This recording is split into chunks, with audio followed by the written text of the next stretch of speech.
నమస్కారం. ప్రస్తుతం వినాయకుడి మండపాలలో భక్తులు విపరీతంగా తిరుగుతున్నారు. వినాయకుడి మండపాలు, వినాయకుడి దర్శనం చేసుకోవటం అనేది అన్ని రకాల భక్తులు వస్తుంటారు. అందులో ఉన్నత స్థాయి వారు, మధ్యతరగతి వారు, కింది తరగతి వారు, 3 తరగతుల వాళ్ళు వస్తుంటారు. కానీ మీరు చూడండి, ఆ వినాయకుడికి ఖర్చు పెట్టిన వాళ్ళు, ఎక్కువ మొత్తంలో చందాలు ఇచ్చిన వాళ్ళు, ఆ వినాయకుడి విగ్రహం దగ్గర నిలబడి ఫోటోలు దిగటం, వాళ్ళ బంధుమిత్రులతో కలుసుకొని కాలక్షేపం చేయటం చేస్తుంటారు. మామూలు ప్రజానీకం, ఊరికే దర్శనం కోసం వచ్చిన వాళ్ళు మాత్రం క్యూలల్లో రావాలి. ఒక క్షణం కూడా అక్కడ నిలబడడానికి లేదు. ఆ వినాయకుడి పాదాలు ముట్టుకొని పోతామన్నా కూడా అక్కడ వీలుండదు. అక్కడ 2-3 నిలబడి ఆ వచ్చిన వాళ్ళను వచ్చినట్టుగా నెట్టివేస్తుంటారు, తోసివేస్తుంటారు. మీరు బొంబాయిలో 2-3 రోజుల క్రితం జరిగిన సంఘటన చూసి ఉంటారు. అంటే ఇది ఎందుకు గుర్తు చేస్తున్నానంటే, భక్తులలోనే అనేక స్థాయిలు ఉన్నాయి. ఉదాహరణకు చూడండి, మనకు ఊళ్ళల్లో మైసమ్మ, ఎల్లమ్మ, పోచమ్మ అని చిన్న చిన్న గుళ్ళు ఉంటాయి. ఆ చెరువు కట్టల మీద చిన్న గుళ్ళు ఉంటాయి. అక్కడ బలులు, పూజలు జరుగుతుంటాయి, బోనాలు తీస్తుంటారు. గ్రామాల్లోనే కాదు, పెద్ద పెద్ద నగరాల్లో కూడా ఇవి ఉంటాయి. అయితే మురికివాడల్లో ఉండే జనం అంతా వీటి చుట్టూ తిరుగుతుంటారు. దానివల్ల మనం గ్రహించాల్సింది ఏమిటి? ఈ భక్తుల ఆర్థిక స్తోమత అంతగా ఉండదు. వీళ్ళు కింది తరగతి వాళ్ళు. ఈ భక్తులు తక్కువ స్థాయి భక్తులు. అయితే వీరి ఓట్లు కావాలి కాబట్టి రాజకీయ నాయకులు ఇక్కడికి వచ్చేస్తారు. వచ్చి వాళ్ళలాగా కలిసి తిరుగుతూ ఎగురుతుంటారు, బోనాలు ఎత్తుకొని ఆడుతుంటారు. ఇదంతా ఒక మేళాలాగా జరుగుతూ ఉంటుంది. ఇక్కడ మీకు ఉన్నత స్థాయి వాళ్ళు, మధ్యతరగతి వాళ్ళు కనబడరు. అదే దేవాలయాల విషయానికి వస్తే చూడండి, వెంకటేశ్వర స్వామి దేవాలయము, లక్ష్మీదేవి ఆలయము, వినాయకుడి గుడి, ఇట్లాంటి చోట్ల మీరు చూడండి, మధ్యతరగతి పౌరులు ఎక్కువగా ఉంటారు. మధ్యస్థాయి వాళ్ళ ఆర్థిక స్థాయి కొంచెం మెరుగ్గా ఉంటుంది. వీళ్ళు ఆలయాలకు వస్తుంటారు. వీళ్ళు ఏం చేస్తారు? ఉపవాసాలు ఉంటారు, గాయత్రి మంత్రాలు చదువుతుంటారు, మిగతా దానికి సంబంధించిన చాదస్తాలన్నీ ఉంటాయి వీళ్లకు. వీళ్ళు ఈ పరిధిలో ఉంటారు. మొక్కుబళ్ళు మొక్కుకోవటం, ఆ మొక్కులు తీర్చుకోవడానికి ఆయా దేవాలయాల్లోకి వెళ్ళి రావటం చేస్తుంటారు. ఇది మధ్యతరగతిది. అయితే వీళ్లను ఇంప్రెస్ చేయడానికి రాజకీయ నాయకులు ఇక్కడికి కూడా వస్తుంటారు. ఈ ఆలయాలకు చందాలు ఇస్తుంటారు. వీటి అభివృద్ధి కోసం మేము కృషి చేస్తున్నామని చెప్తూ ఉంటారు. అక్కడ ఏదైనా అవసరమైతే ఆదుకుంటూ ఉంటారు. ఎందుకు? రాజకీయ నాయకుడు అన్ని వర్గాలలో అన్ని చోట్ల కనబడతారు. ఎందుకు అంటే వీళ్ళ ఈ పౌరుల ఓట్లు వాళ్ళకు కావాలి కాబట్టి, వీళ్ళ మన్ననలు వాళ్ళకు కావాలి కాబట్టి ప్రతి చోట వీళ్ళు రాజకీయ నాయకులు ఉంటారు. సికింద్రాబాద్ కాళీ ఉత్సవాలు జరిగినప్పుడు చూడండి, మహంకాళి, రాజకీయ నాయకులందరూ దాటి చుట్టే తిరుగుతారు, బోనాలు ఎత్తుకొని ఆడుతుంటారు. లేదు తిరుపతి చూడండి, భద్రాచలం లాంటి దేవాలయాల్లో ఈ రాజకీయ నాయకులు పోయి అక్కడ కూడా పట్టు వస్త్రాలు వేసుకొని కుటుంబాలతో సహా వెళ్ళి దర్శించుకొని జనంలో ఒక షో. మేము కూడా భక్తులమే. అందువల్ల ఏమిటంటే భక్తుల్లో కూడా స్థాయి భేదాలు ఉన్నాయి అని మనం గమనించుకోవాలి. సరే, మధ్యతరగతి వాళ్ళు ఇట్లా ఉంటారు. ఈ మధ్యతరగతి వాళ్ళు విద్యావంతులై వేరే వేరే దేశాలకు వెళ్ళినా కూడా వాళ్ళ చాదస్తాలు, వాళ్ళ ఆచారాలు, వాళ్ళ మూఢత్వం దాన్ని అట్లాగే సజావుగా ఉంచుకొని వెళ్తారు. అక్కడ కూడా వాళ్ళు ఎక్కడున్నారో అక్కడ కూడా ఆ మూఢత్వాన్ని విస్తరింపజేస్తుంటారు. అక్కడ కూడా వ్రతాలు చేసుకోవటం, అక్కడ కూడా ఉపవాసాలు ఉండటం, అక్కడ కూడా అందరూ కలిసి గాయత్రి మంత్రాలు చదవటం. ఇప్పుడు టెక్నాలజీ వచ్చింది కదా, వాట్సాప్లలో గాయత్రి మంత్రాలు పంపుకోవటం, వరలక్ష్మి వ్రతానికి సంబంధించిన శుభాకాంక్షలు పంపుకోవటం. ఇది ఒక తరగతి, మధ్య తరగతి. అయితే ఇందులో కొన్ని భేదాలు ఉంటాయి. ఇందులో కొందరు తక్కువ స్థాయి మధ్యతరగతి, దిగువ మధ్యస్థాయి, ఎగువ మధ్యస్థాయి వాళ్ళు కూడా ఉంటారు.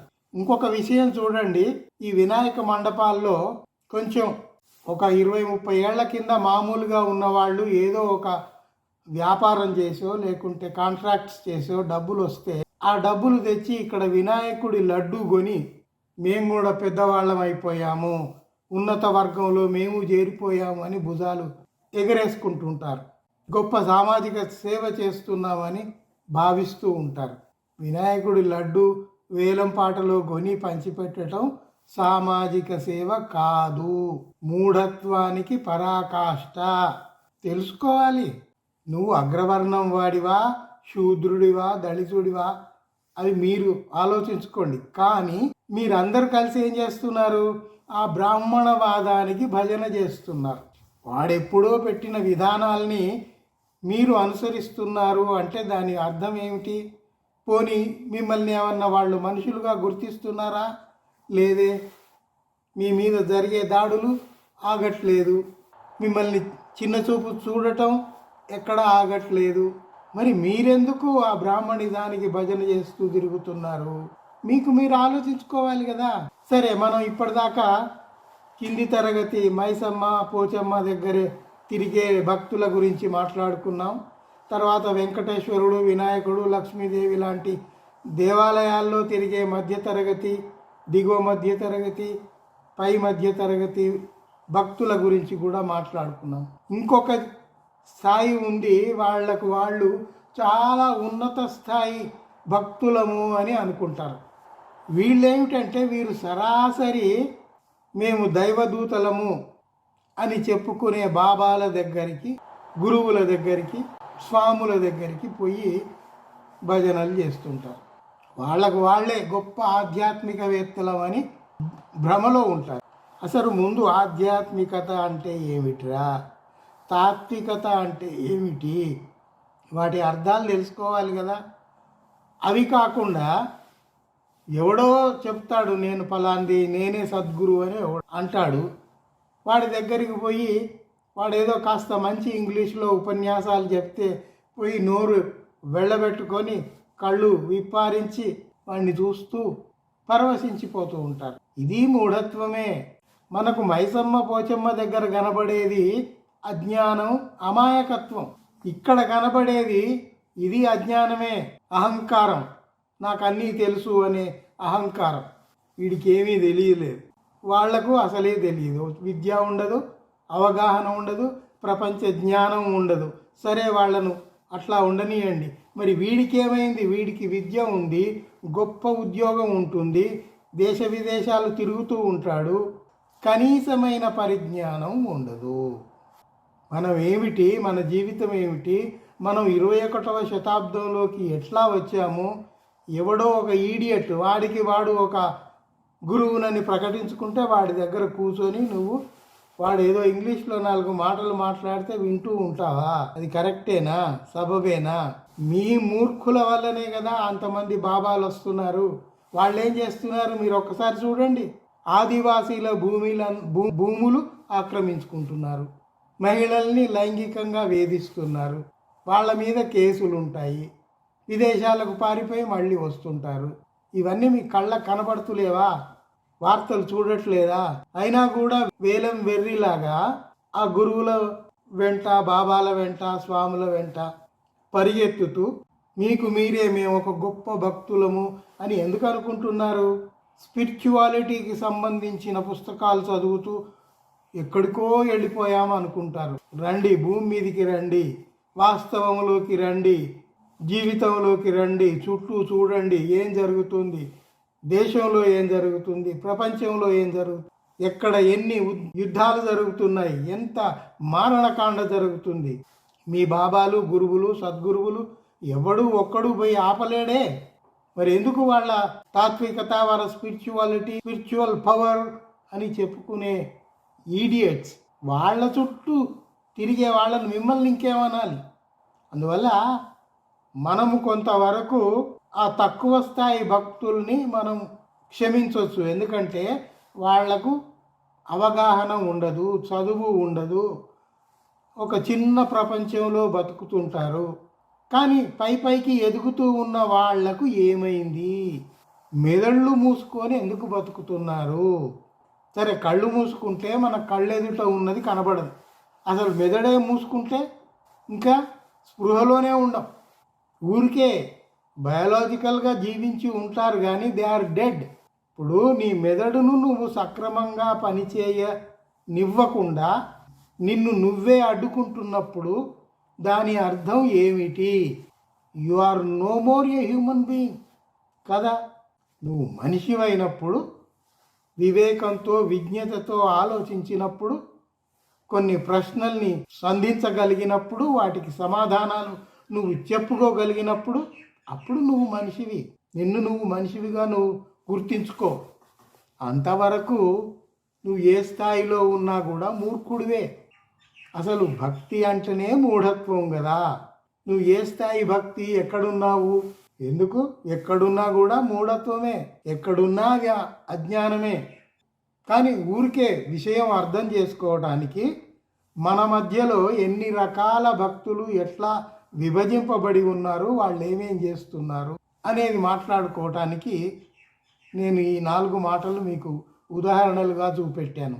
మీరు ప్రపంచంలోని ఏ దేశం అయినా వెళ్ళండి, మన వాళ్ళు ఈ బ్రాహ్మణిజాన్ని తీసుకుపోయి అక్కడ ఎస్టాబ్లిష్ చేసి అక్కడ గుడి కట్టి అక్కడ పూజారిని పెట్టి ఈ చెత్త వేదాంతం అంతా అక్కడ ప్రచారం చేస్తూ ఉంటారు. అసలేమో అక్కడ చర్చిలన్నీ మూతబడి రెస్టారెంట్లు అవుతున్నాయి.